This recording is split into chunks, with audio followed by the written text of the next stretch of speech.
Okay, I have a special reading for you today. This is an excerpt from Fairy Blade Unmade, which is book number 7 of the Reg Rawlins series.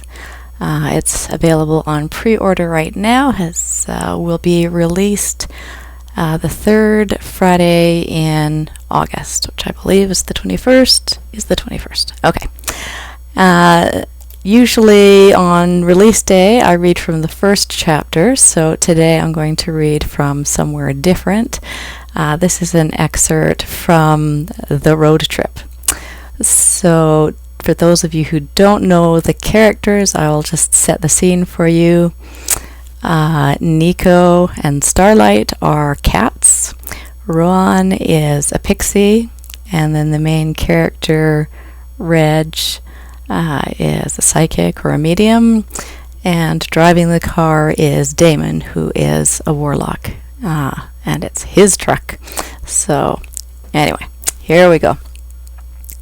After they decided they weren't going to be escaping from the car anytime soon, the cats settled down. The panting and yowling stopped, though there was still a certain amount of hissing aimed at Ruan. Nico decided he didn't need to stay in Reg's backpack any longer. He squirmed out of it and started to explore the truck. "I can't believe I had to take you with me," Reg told him. "2 cats in a truck. This is not the way to travel." She hadn't figured out yet what she was going to do about food and water and a litter box. She's afraid that as soon as they opened the doors, the cats were going to make a break for it. Starlight was in a carrier, so he was pretty safe, but it was only cardboard, and she imagined he could gnaw a hole in it if he put his mind to it. Nico jumped onto the headrest of Reg's seat. "Hey! Get down from there," Reg told him, reaching up for him. He swiped at her hands and managed to slash her once. Reg ignored the wound and grabbed him around the belly to pull him down. He started kicking with both back legs, and Reg had to hold him away from herself to avoid getting slashed by his powerful back legs. "Cut it out! Behave yourself! You're the one who wanted to come on this trip, so you should be on your best behavior." He hissed at her and meowed and squirmed to be put down. Eventually, Reg set him down by her feet, on the right side, as far away from the driver as possible. Damon looked over at him. "They shouldn't be out of their carriers. What if he gets under the pedals?" "He's on my side. He won't." "Isn't this the one you can't control?" Reg tried to think of an excuse or diversion. "It isn't that I can't control him. He's just—" Nico looked up at her, his yellow eyes shining. "He's a little ADHD, Reg tried. That was how she and Francesca had labeled him. He wasn't a bad cat, and he didn't mean to get into trouble, but he was full of energy and kitty curiosity, and his attention was attracted by every little thing. He was worse than that dog in the Pixar movie." "I don't think cats get that," Damon said dryly. "Have you met Nico?" "Can you put him in the carrier, please?" Sure." Reg reached down to grab a hold of Nico, but that was easier said than done, especially since she was wearing a seatbelt and he was not. He slithered out of her grasp and bounded over the seat, back into the back seat where Starlight and Ruan were. Ruan let out a shout. She wasn't sure what he was saying, and whether he was speaking in pixie or cat, but she was pretty sure it wasn't very complimentary. He was yelling and spitting at Nico, and Nico bounced off of him, not taking it very kindly. Ruan grabbed his knee, hollering louder. "Cut it out!" Damon shouted. "I can't drive with all this screaming. What's going on back there?" "Bit me! Bit me!" Ruan shouted at Reg, holding his hand over his injured leg. "Unprovoked, he attacked me!" He was making a lot bigger fuss about a little bite from a cat than he had about being cut when Reg took the dagger from him. "You were yelling at him, and he doesn't like it." "He attacked me! If he does not like riding in the truck, he should attack you! It is not my plan to bring a cat. 2 cats!" "I know it wasn't your fault. It wasn't anything to do with you. He's just not used to it. If you sit quietly and show him how to ride properly in the truck, maybe he'll calm down and get the idea." She spoke in as soothing a voice as possible. She was pretty sure she'd heard this lecture more than once from her foster mothers over the years. She must have absorbed their words, even when she was trying to block them out. And now she had all of their motherly advice in her head. "He is a cat. They are not supposed to be riding in a truck." "Neither are pixies," Damon said, "but we're still letting you ride." "I am a person, not an animal, not a dumb beast." He aimed this last salvo at Nico. Nico crouched low, his tail swishing back and forth as he eyed Ron. Nico, Reg warned, you leave him alone. He's looking at me, Ruan shouted. Nico, stop looking at Ruan. Reg covered her face, not sure whether to laugh or cry in frustration. In another minute she'd be trying to deal with, Mom, he's on my side. Nico, come up here. Nico turned his head to look at Reg. He didn't look like he was going to obey. Nico, if you don't come up here and sit nicely with me, I'm going to stuff you back into the backpack and tie down the flap. He glared at her, then bounded onto her headrest again without warning, making Reg shriek. Her yell startled Damon, and he swerved partway into the next lane, raising car horns from the other drivers. Reg pulled Nico down and tried to hold him on her lap.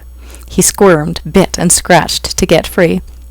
She knew she was going to have to let him go, or he was going to end up drawing blood. Her phone started to ring. Nico made one last wild attempt and ended up in the floor beside Reg's feet again. You just stay there, Reg told him sternly, and looked at her phone. Corvin. She sighed and picked it up. Don't tell me you need a pit stop already, she asked. Corvin chuckled. Is everything okay up there? They were following and had apparently seen the truck swerve into the other lane. Yeah, just Nico. Nico is driving now? Nico sat up, ears pricking.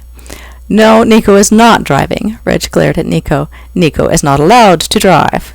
He lay down, folding his ears back. So everything is okay? Corvin asked.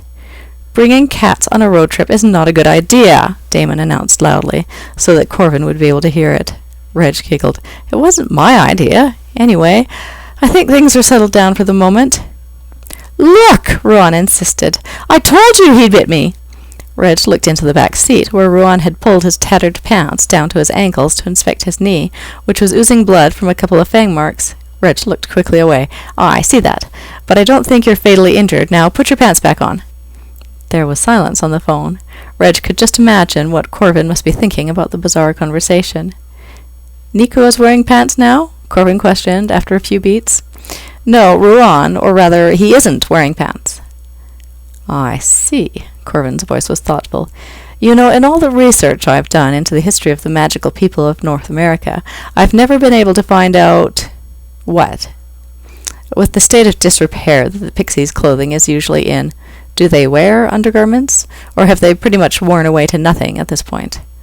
Reg snorted. I didn't look that closely. Oh, a little bit of research wouldn't hurt. I'm not checking. It would be for posterity. No! Corvin sighed. Could you tell Damon to pick up the pace? At this speed, we're not likely to get to the mountains until late tomorrow morning. Reg looked at the speedometer. We're just over the speed limit. You could go much faster. That thing's got a Hemi in it. And then we'll get pulled over by the highway patrol. This is good. You'll just have to deal with it. And it won't be late morning. It'll still be before dawn, unless you're planning long pit stops. I'm hoping for no pit stops. That's not going to happen. We'll need gas, and I'm not peeing into a bottle. Another sigh from the warlock. Why don't you talk with Davin? Reg suggested. You've got someone in the car with you. Take advantage of an opportunity to catch up with an old friend. That's sort of difficult when he won't acknowledge that there's anyone in the car with him. Really? You know Davin. He has this thing about keeping the rules. That's probably why they made him head of the coven. You can't put a rule breaker in as the head warlock. You'd have all kinds of complaints. There are complaints anyway. Right, Davin? There was no reply from Davin. Davin goes sky-clad to the grocery store, Corvin prodded. Still no answer from Davin. See what I have to deal with, Corvin asked. 10 to 12 hours of stony silence. At this point, I'd be happy to trade with you. How about 2 cats and a pixie? No, thanks. Yeah, that's what I thought. Why don't you give Davin one of your lectures? I'm sure he'd appreciate it. How about the one about the comparative history of Draugrs in cultures all over the world? Draugr, Corvin corrected. I've told you that the correct plural form... Tell Davin, Reg said, and hung up. She sat looking at the phone, waiting to see if it would ring again, snicking to herself. What did he say? Damon asked. He's bored. Ah, he wouldn't be bored here.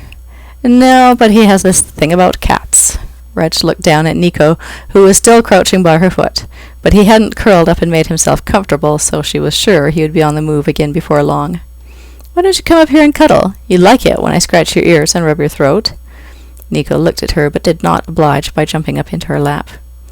"I can't really cuddle while driving," Damon said, "but if you want to scratch my ears—" He gave his head a little wiggle. "This is the weirdest road trip I've ever been on."